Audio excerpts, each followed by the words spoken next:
Tonight on Chim Africa, my guest is Paul Ebosede, the CEO of Sentinel Holding. He sits down with me to talk about his rag to riches journey.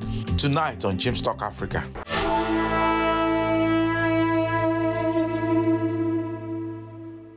Hi there, and welcome to this segment of your show. Like I said in the introduction, my guest today is Paul Ebosede. Yeah. He is the leader, CEO of the Sentinel Holdings, a real estate firm that employs well over 100 people in various capacities, as well as have interest in several estates all across the country of Nigeria. Mr. Monday, you're welcome to the show. Thank you for having me.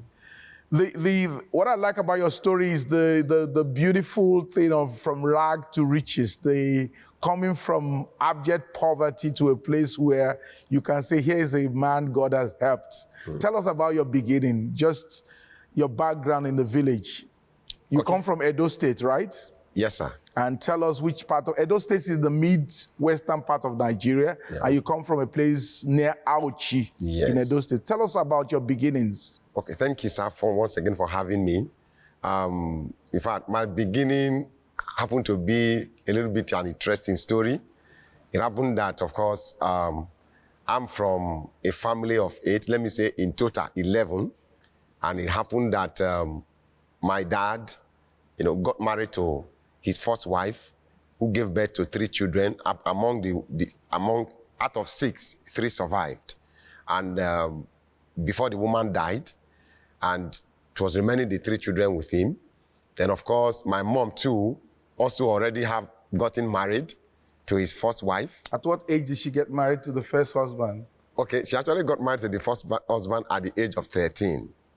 At the age of 13. What actually happened was that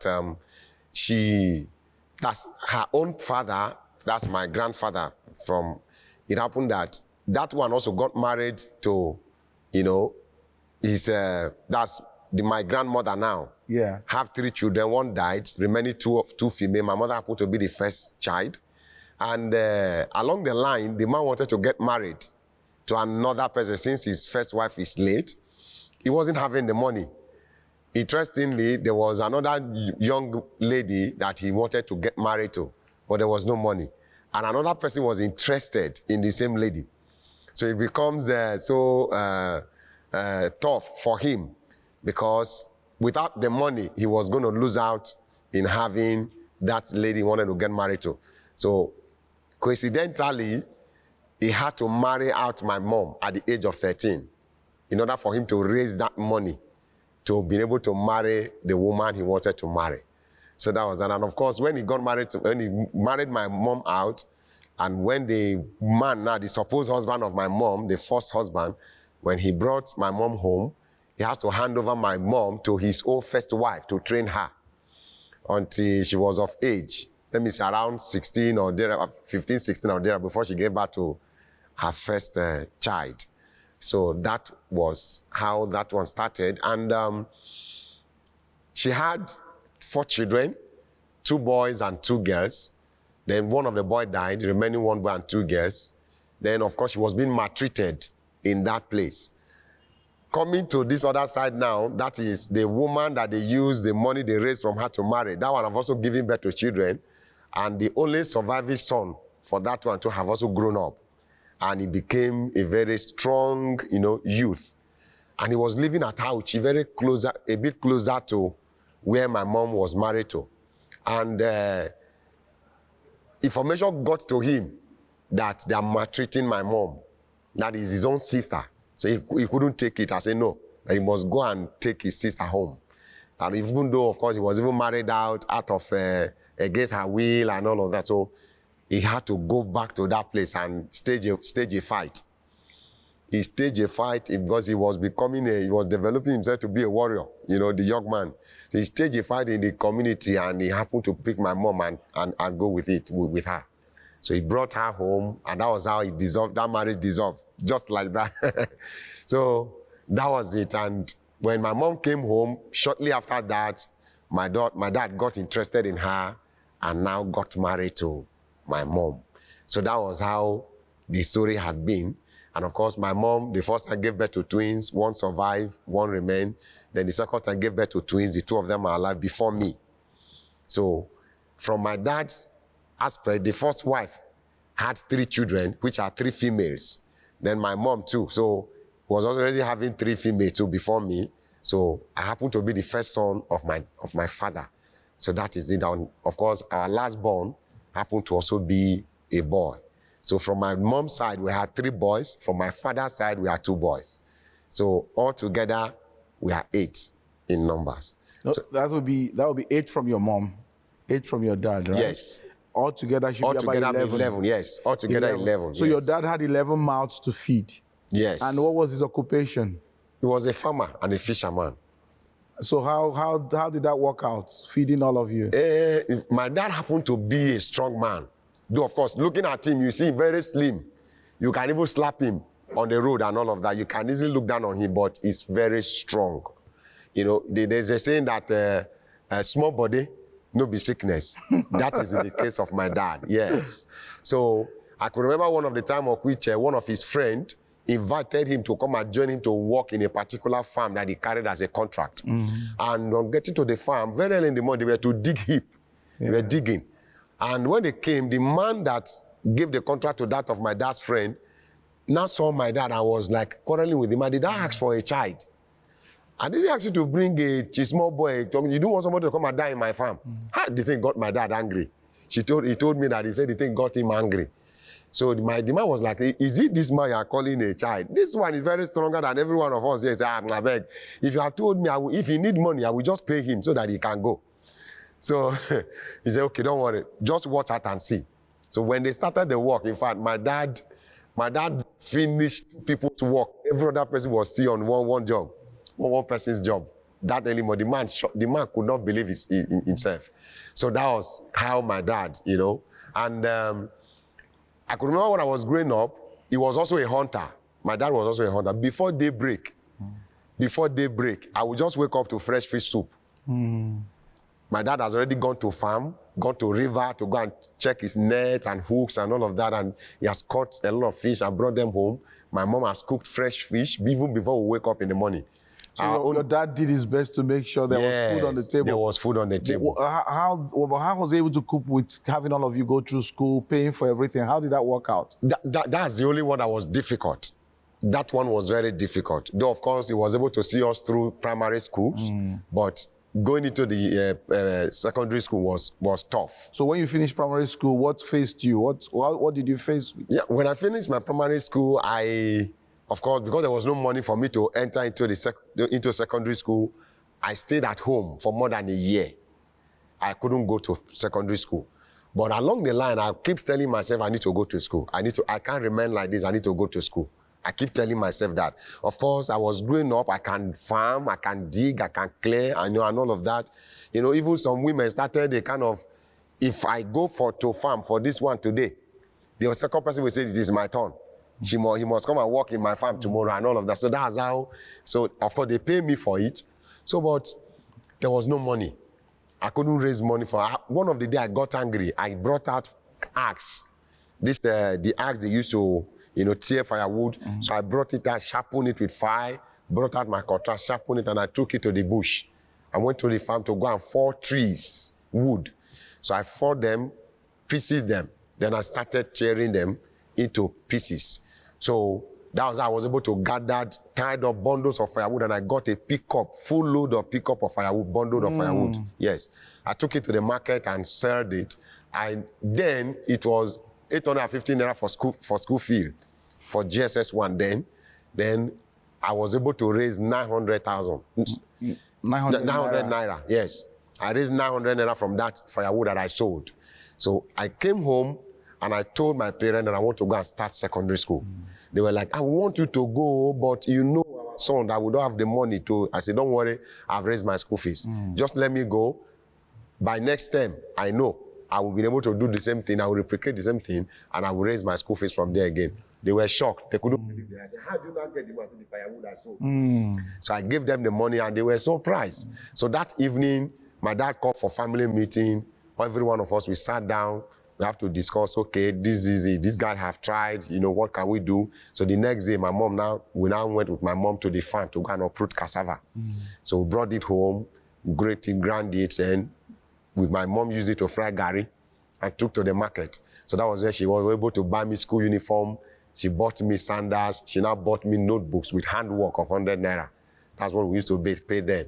So that was this. So the day I started secondary school, my GSS, that was the day we started business tests. I entered the class like this. What I just saw on the board was business tests. So, so I didn't start early. So, and the copper that was teaching us then, that's Copper Njideka, may her soul rest in peace now, because she died a few years ago. She actually came from Lagos here to my village. She was posted from Lagos to my village as a copper. So she would encourage me. She was not teaching us business study. He encouraged me, say, please, I know you didn't attend my class, my lectures, and just try your best. So I entered the class, and I have to sit with my friend, whom I knew back then before I started the school, because I didn't have locker, I didn't have chair. I couldn't come with anything, so I have to squat with my friend. And coincidentally, that of my friend, he was part of the class. He had the note.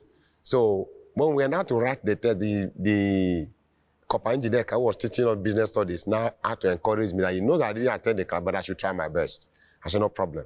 So as at that time, I knew how to read and write. I can spell, I can take dictation. So that of my friend that I sat with, I squat with, he was the one, he didn't know how to write.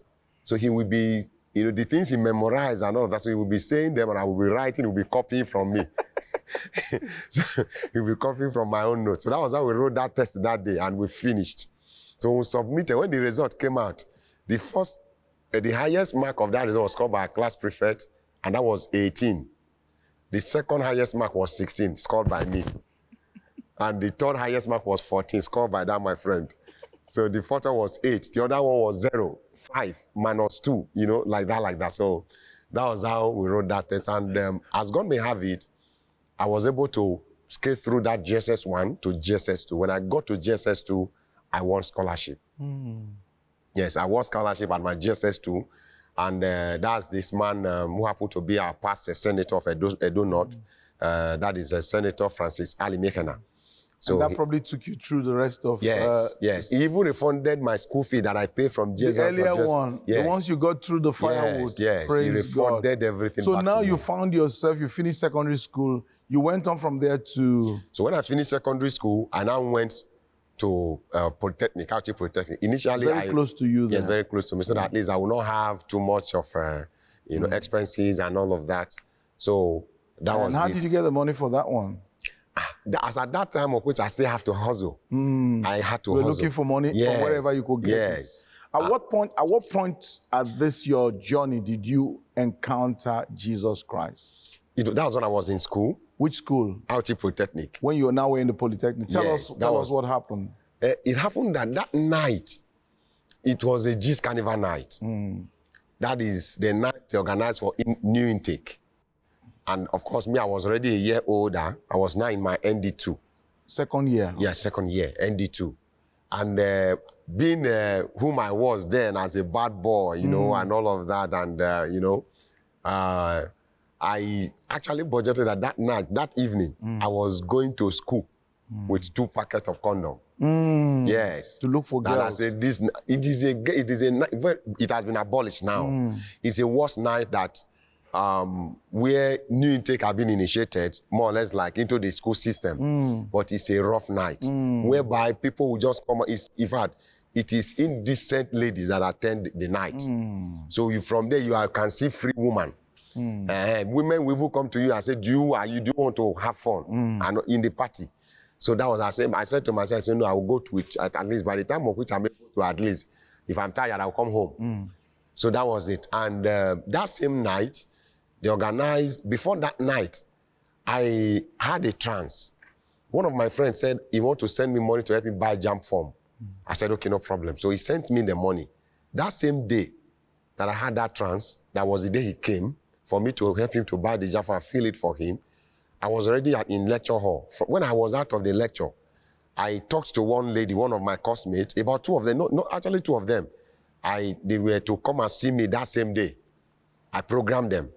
Then when I was coming out, I also speak with one of the ladies that was operating phone booth, that is a phone call. I also booked appointment with her to come and see me that same day. So when we were coming, my friend was like, you will die on top of woman today. I said, nah, lie, I no go die. All I'm just praying for is that let God help me so that they will come at different time, so that they will not meet each other, so that they won't spoil business for me. So that was it. And when I was coming and I passed through the market, I bought fish, I bought some food that I was going to use to cook. So I kept them at home. So let me take him to his cousin brother's place that was going to complete his money for us to buy the farm. So that was where we went to. We were waiting for him. His younger brother of that, because that was a butcher, he was still in the market. So his younger brother opened the door for us to enter. As we entered, I feel like sleeping. I just lie down on the bed. As I lie down, the next thing I saw myself in the hospital. They conducted tests on me and said, I'm HIV positive.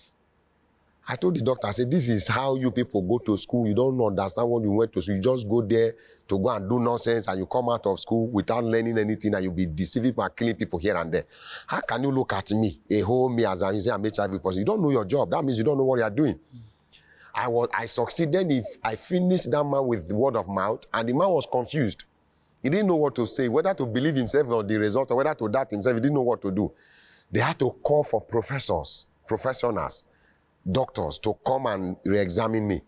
So one of them came and re-examined me, and he also confirmed I'm HIV positive. At that point, I couldn't argue with that one. I was just a kind of, how did I get this HIV positive? You know, how did I contact this sickness? And I discovered that same day that it was occurring to me as if it is the same day I'm having this revelation, that's the same day that I met with this lady, and that's the same day I contacted it. And how come? I discovered that I was still having 2 pieces of condom left with me in one of my jackets, my suit, at home.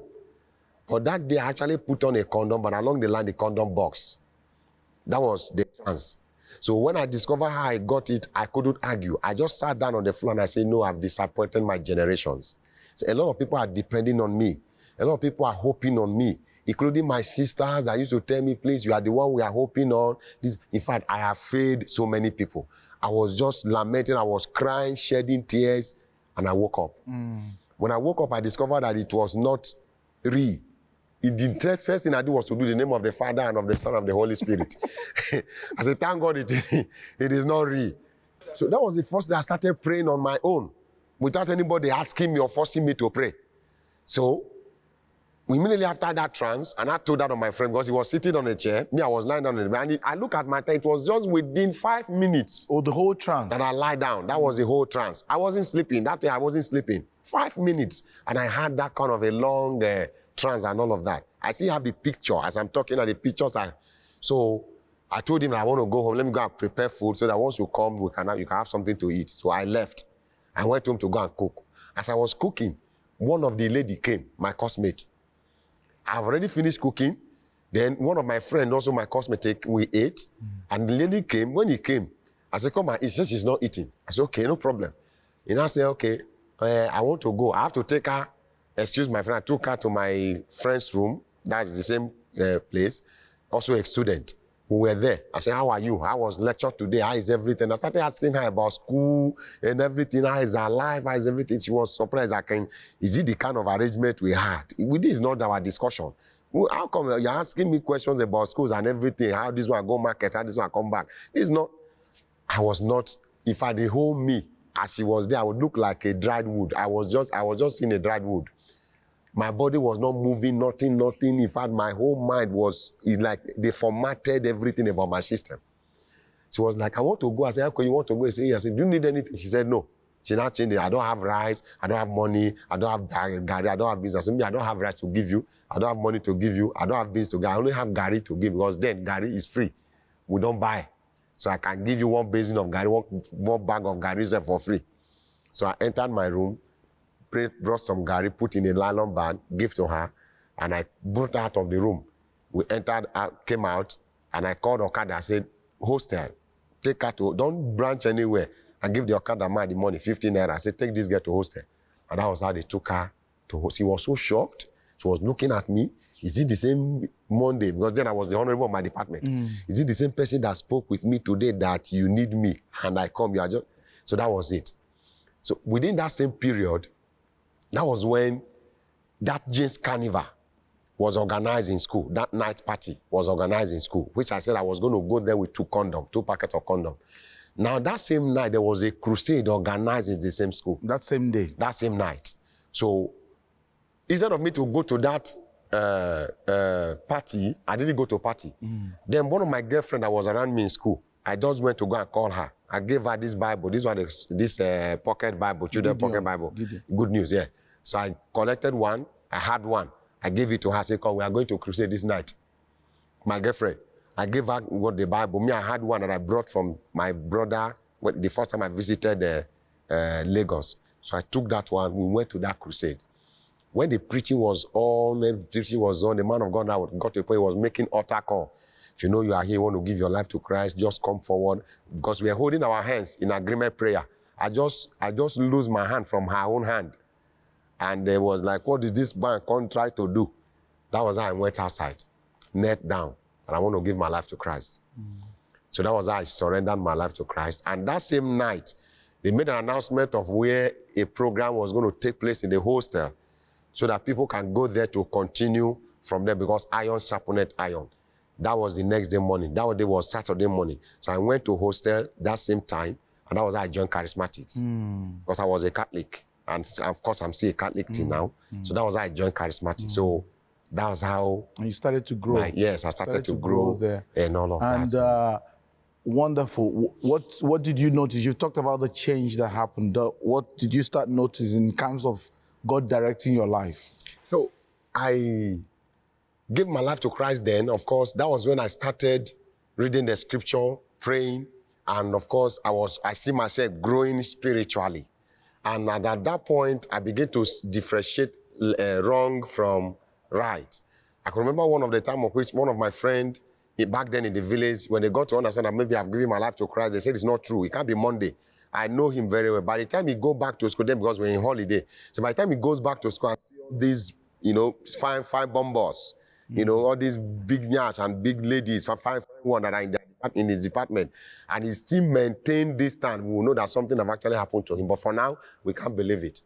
But to the glory of God, they actually discovered that it was true and it was real. So that was how I started. And I started making sure that at least I know where I go, where I don't go, what I say, what I can't say, and all of that and all of that. And that was how my life started shaping. You started to grow and become more mature in your walk with Christ. Yes. You finished your OND and you were tired of school and you wanted to start seeking out what you could do. You went for several years just trying to lay your hands on something. Yes. And until you came across the Pertinence Group, Mr. Wisdom Ezekiel, who we know quite well on this show. Tell us about coming across Pertinence and how God led you into real estate. Okay, yeah. Because of what happened during my NDs, well, there was serious challenges. I had to go and work for people in order for me to raise my school fees. I had to go and work in people's farm to raise buy textbooks and all of that. I really suffered because one of my cousin brother was supposed to be paying my school fees. He's no longer paying because my father and his own younger brother in the village had quarrel.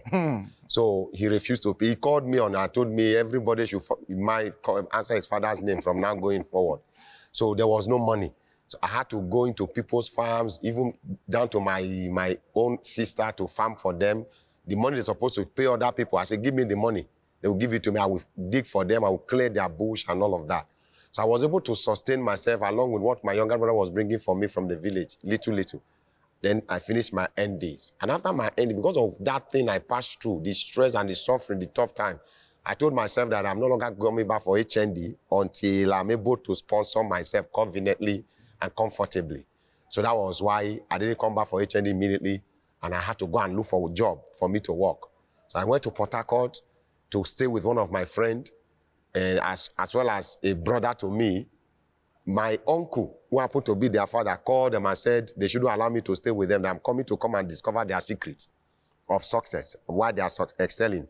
So there's someone in meeting and asked me to leave. I was there for 2 weeks. That was where that was the first time I used biscuit of 10 naira to drink Gary 2 times. Yes. So I had to leave Port Harcourt to come down to Lagos. So coming down to Lagos to stay with my friend that I squatted with during my secondary school, JSS1. He was already in Lagos. So I met with him and I stayed with him before I now went to my elder brother's place, the same mother with me. So I stayed with him, that one too. I was joining him to go to work so that I can get, because he's a big layer. So I will join him to carry bomb, helper. So that the money is supposed to be given other people, for 400 naira, will be giving it to me. I will see transportation for me to go out to go and look for a job. So that was it. Then that took me until I was able to get a networking company that I was working with. I worked with that networking company from that 2010 to 2016. And that 2016, before 2016, 2015, one of my leader in that networking company was already inviting me to a real estate company. That was in 2015, but I refused to attend to her because I didn't need anything that would cause me distractions and all of that. But along the line, December 2015, I went to East, went to Owerri, from Owerri to Port Harcourt, from Port Harcourt to Uyo to Aba, different places for the networking business. I came back to Lagos with nothing. And as at that point, it was dawned on me that this can no longer pay your bills. So, and I have a wife to take care of. I have my daughter I said, very soon my daughter will enter school. How do I pay the bills and all of that? So I came back and even 5 naira was not happy. So that was when I remembered that woman that was telling me about the real estate company. I called her and said, please, Mom. Immediately I called her number. He didn't even allow me to say, Mom, how are you? I said, I'm fine, Mommy. He said, that thing I've been telling you now, you should come. You are our lecturer, I said, Mommy, I don't want to come because I don't have transportation. She said, please, try and come. If you come, I'll give you the transportation. So that was how she invited me to Egbeda that day. Then I came down to Egbeda one Tuesday, and the company happened to be Pettiness Group. They were into real estate, and I attended the lecture that day, the training. During the training, I asked so many questions because for me, I know what I can do. I know I'm not lazy. There's nothing you can use to tell me about that. I can do anything legitimately for me to make money. As long as money will come out of it, I will do it. Even if I don't know how to do it, I'll go and learn it. So I was like, selling is not my problem. Talking to people, meeting with people was not my problem because from my Christian background, I was already doing that on a daily basis by my being engaging in evangelism, preaching here and there.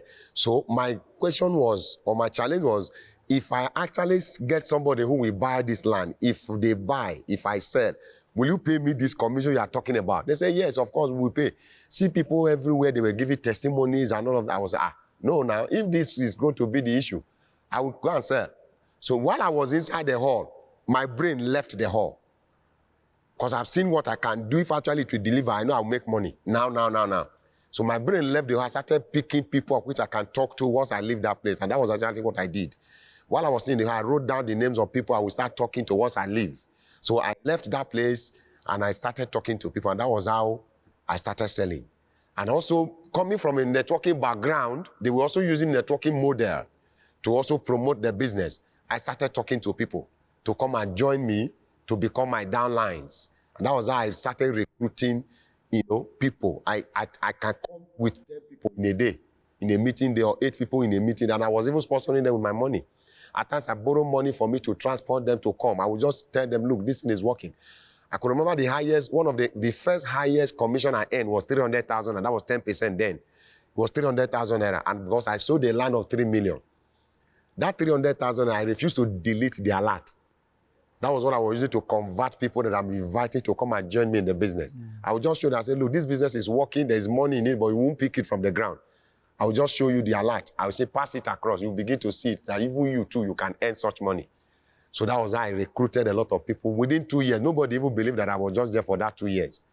Because people that I met there, I started even lecturing them, started directing things. And that was even how the directors, that's Mr. Wisdom and also Dr. Rolishe, then they also got to know me as in a vibrant person in the system, in the company.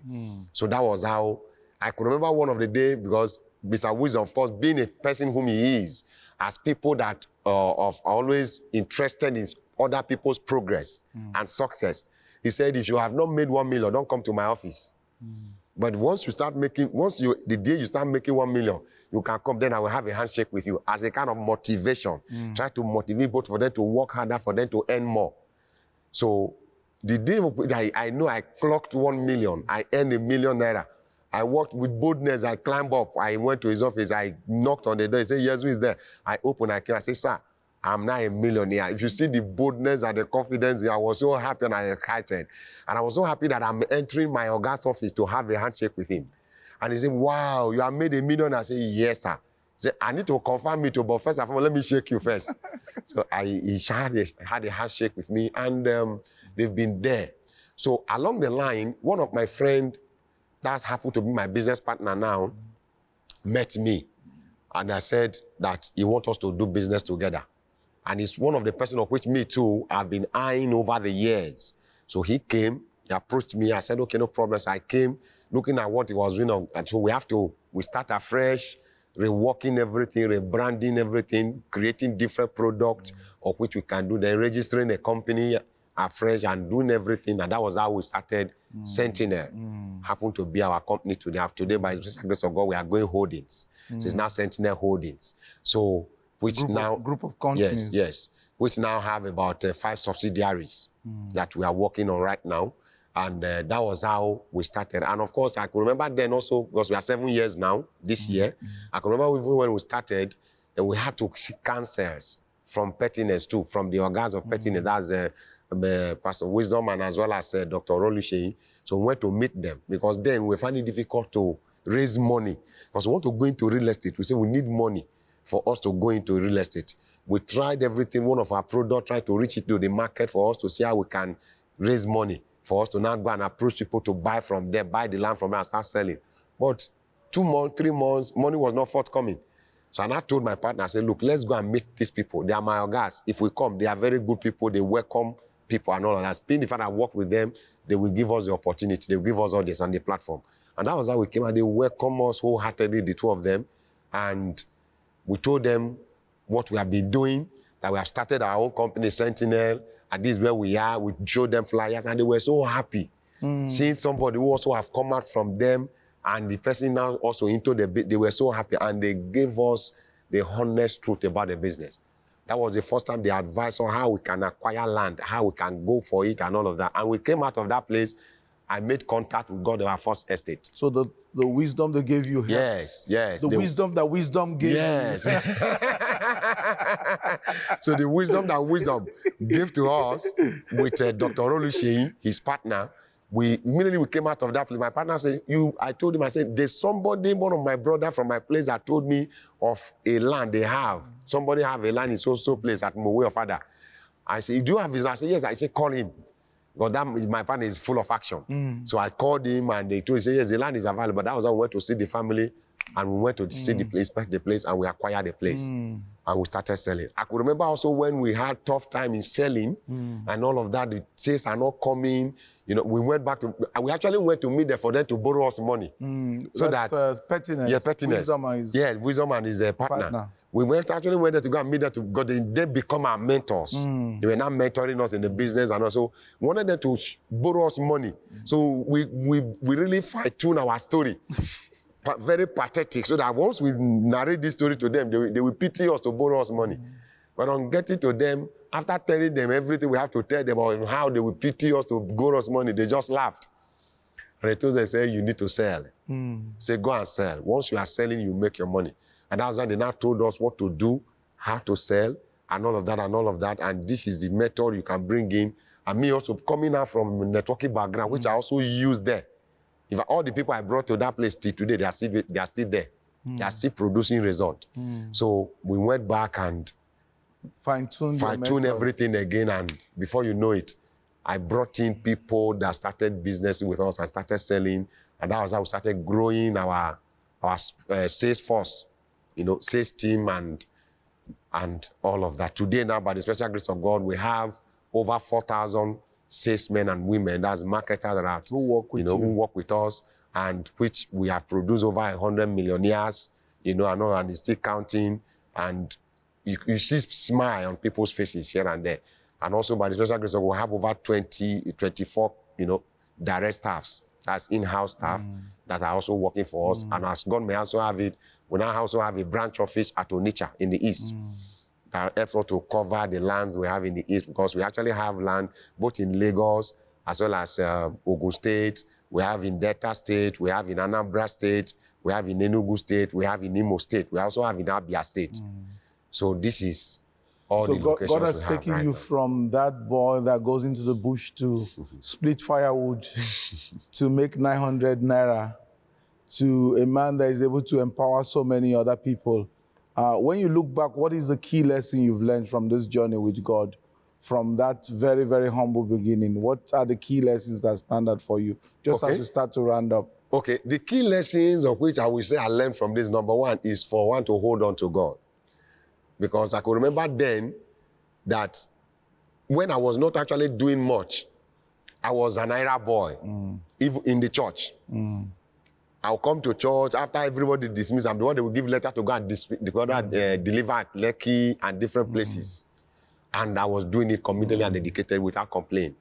Back then, people used to see me, they would call me, as in a lazy boy and all of that. Even me, I know I'm not lazy, So it's commitment. So one you were need to hold on to God. You were available. This was after ND, and you were in church. Yes. You were born again. You were just available to serve in any way. That is it. Because so to be faithful to God and put God first. What's the second lesson? Because the second lesson, because what I'm saying is because I knew then that everything of which I have today is traceable to God. It's God that have made everything for me. That's I cannot say somebody, my family member, have connected me or have given me comments or have helped me in one way or the other. So that's the second lesson of which I also learned is how to be, as in how to respect people. How to respect people. I wrote a book. I wrote a book where I talked about one of the topics that I talked about don't give up. Inside of that don't give up, I made mention of something that I said, look, don't, as in, when we're talking about life, as far as life is concerned, you don't look down on people. You make sure you treat people very well, you respect people. And at the same time, never you also give up on yourself because the table can turn around at any time. So that's what I can say. So today now, I can tell you that the table has turned around. And it's as a result of me being steadfast, making sure that I believe in myself and also knowing fully what yes, no matter there is a saying that tough time don't last, according to Robert Stula. Say tough time don't last, but tough people do. So you discover that as long as you are tougher than the tough situation that you meet, you will definitely surmount it. So these are another lesson of which I learned that one don't need to give up as far as life is concerned. Once you still have your breath, you need to make sure that at least you keep believing God. Those are beautiful lessons. So that one will be able to, because they said there is a light at the end of the tunnel. And yours is a testimony to that. Yes. Monday, I thank God for your life. Thank God for the inspiration you bring by your story, that God is able to take us through and bring us to a place where we can become a big blessing to many others. And thank you, sir. We didn't get a chance to unpack all the service you were giving to God in the background, but you did allude to it. Just even when there was nothing, just evangelizing, serving in the church, and being there. And you continue to do so, I believe, till today. Of course, I do. The Lord will continue to strengthen you and lead you more and more. Thank you for coming on the show. Thank you, sir. And thank you so much for sharing your story. Thank you, We've been talking to Monday Ebosede, and he is the founder and co-partner with his partner at the Sentinel Holding. Yes. Thank you so much for sharing your story with us. This is where we'll say bye to everybody. And we want to thank those who have watched us today and say we'll see you same station, same time next week. Bye. Thank you. Please like this video and leave a comment below. Let's know what you think. And don't forget to subscribe and click on the bell button and share this video with somebody else.